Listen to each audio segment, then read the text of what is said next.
Vamos a comenzar y tengo el gusto de presentar al doctor Miguel Herrera, quien es egresado de la Universidad de Carabobo como médico cirujano. Él nos pone el año 2012, aunque pareciera hace menos porque es muy joven.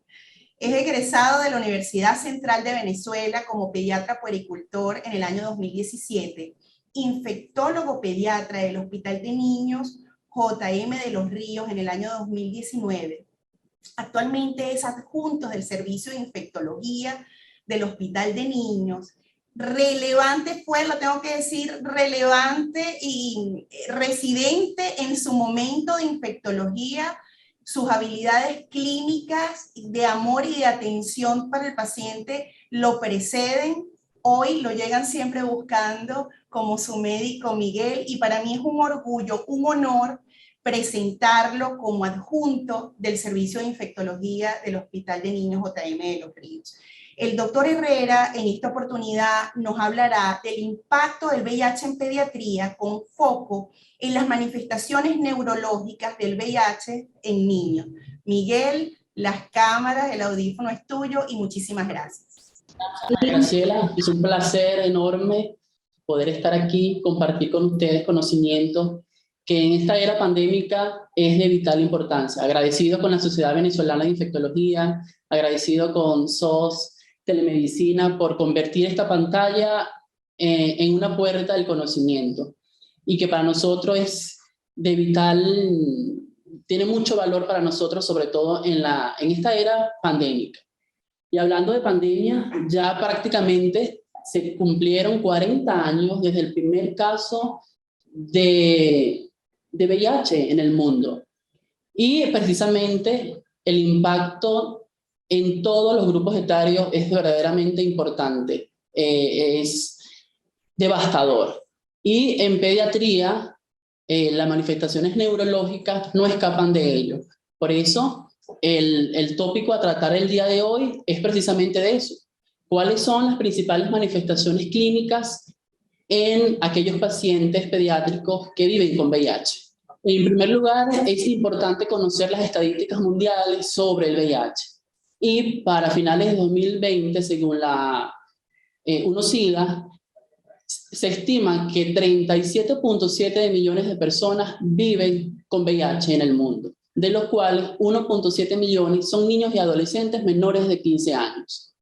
Es importante recalcar que el 53% de estas personas que viven con VIH son mujeres sexualmente activas y niñas. Para finales de 2020, 27.5 millones de personas tenían acceso a la terapia antirretroviral, del cual 54% eran niños menores de 14 años. Esto para nosotros es de verdad desgarrador, de que solo la mitad, prácticamente la mitad de los niños menores de 14 años tengan acceso a la terapia antirretroviral, en vista de que el no a la adherencia y el no tener acceso a la terapia, esto va a repercutir en cualquier órgano de la economía. ¿Qué conocemos de Venezuela? ¿Cuáles son las estadísticas actuales? Primero, tenemos que existen en Venezuela más de 100.000 personas que viven con VIH, de las cuales 40.000 son mujeres menores de 15 años. De estos, solo el 55% de los niños tienen acceso a la terapia antirretroviral. Adicionalmente,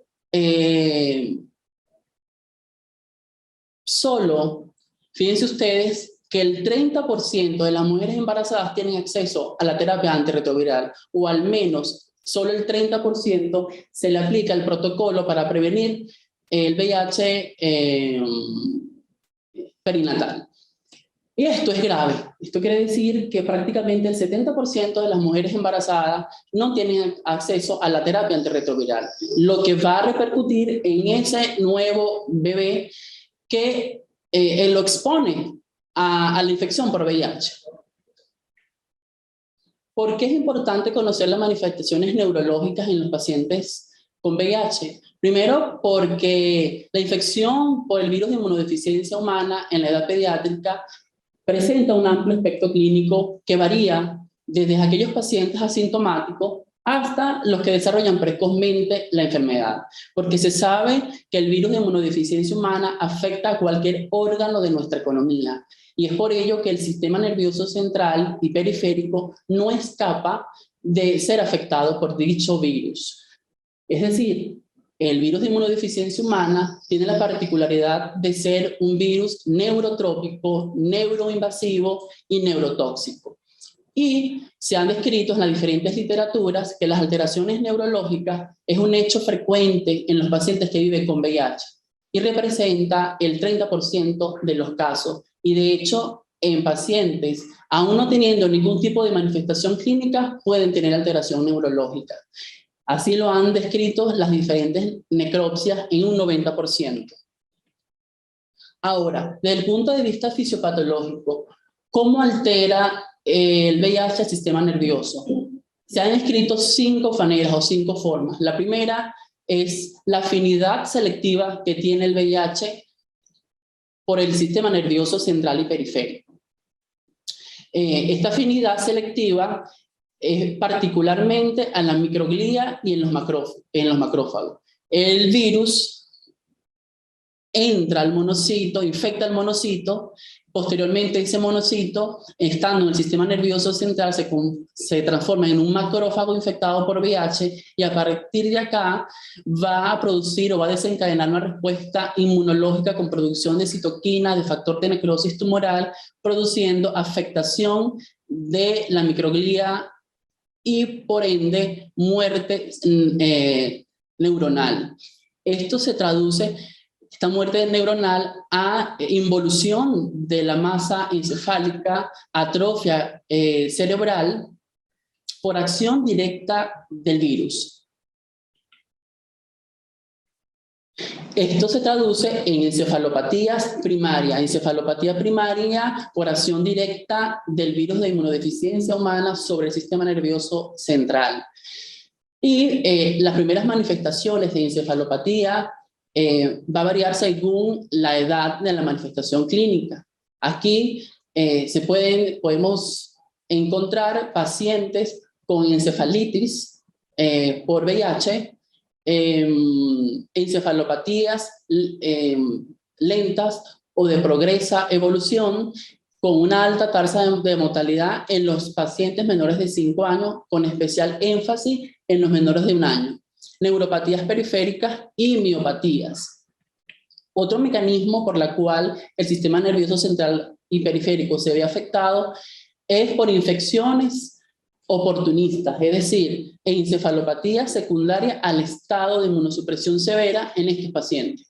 Otro mecanismo es el trastorno inmunitario. Se conoce que el VIH puede producir mimetismo molecular, es decir, puede generar fenómenos de autoinmunidad, agrediendo directamente a la neurona e inclusive a la mielina, fenómenos vasculares, metabólicos o endocrinológicos. Y otro es la toxicidad medicamentosa durante el tratamiento. Algunos tratamientos antirretrovirales inicialmente producían daño, sobre todo neuropatías periféricas. Ahora bien, según la clasificación de las alteraciones neurológicas a nivel del sistema nervioso central, tenemos encefalopatías que pueden ser generalizadas o difusas, o encefalopatías focales. Como les comentaba anteriormente, la encefalopatía puede ser primaria por acción directa del VIH, que esto va a generar encefalitis aséptica con las diferentes manifestaciones clínicas, o meningitis secundaria al estado de inmunosupresión del paciente, meningitis por criptococos, por Mycobacterium, tuberculosis, no tuberculosis, etc. En relación a la clasificación de las diferentes alteraciones del sistema nervioso periférico, tenemos que más del 15% de todos aquellos pacientes seropositivos tienen alguna manifestación neuromuscular, y casi el 100% de estas alteraciones neuropáticas periféricas se ven en las autopsias.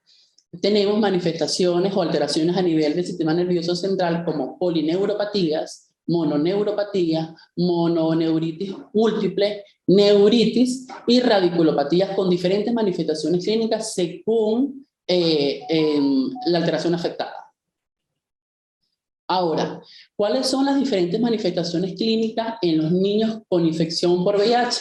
Esto va a depender muchísimo si la afectación o la adquisición del virus de inmunodeficiencia humana es temprana o tardía. También la afectación neurológica es importante, si esta es focal o es difusa.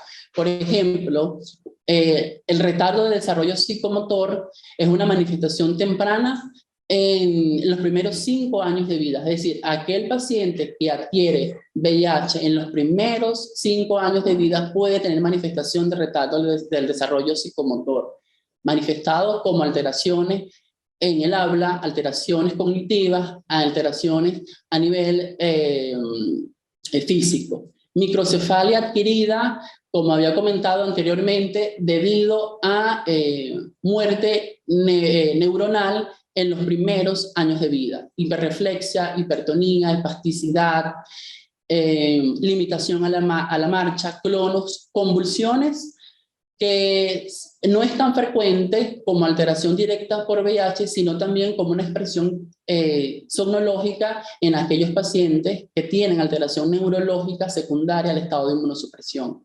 Ataxia y trastorno de déficit de atención, entre otras. Lo cierto es que hay una relación directa entre la afección neurológica y la severidad de la inmunodeficiencia. Sin embargo, pudiera haber daño neurológico progresivo en niños con una deficiencia inmunológica mínima o sin ella. Ahora bien, ¿cuál es nuestra casuística en el hospital de niños? Este fue un estudio que se realizó en el 2019 en la unidad de VIH de la mano de la doctora María Graciela López y mi persona. Nosotros queríamos conocer o documentar las diferentes alteraciones neurológicas presentes en los pacientes pediátricos que viven con VIH. Y en este estudio fue bastante interesante porque nosotros, nuestra población estuvo comprendida por todos aquellos pacientes infectados por VIH controlados en la unidad de VIH del Hospital de Niños JM de Los Ríos, en una edad comprendida entre 0 y 18 años, y el periodo fue 2001 al 2019. Y encontramos en nuestra casuística que el 33% de los pacientes pediátricos que vivían con VIH tenían alguna manifestación neurológica. La mayoría de los pacientes, el 95%, la adquisición del virus fue de manera vertical. Y las principales manifestaciones neurológicas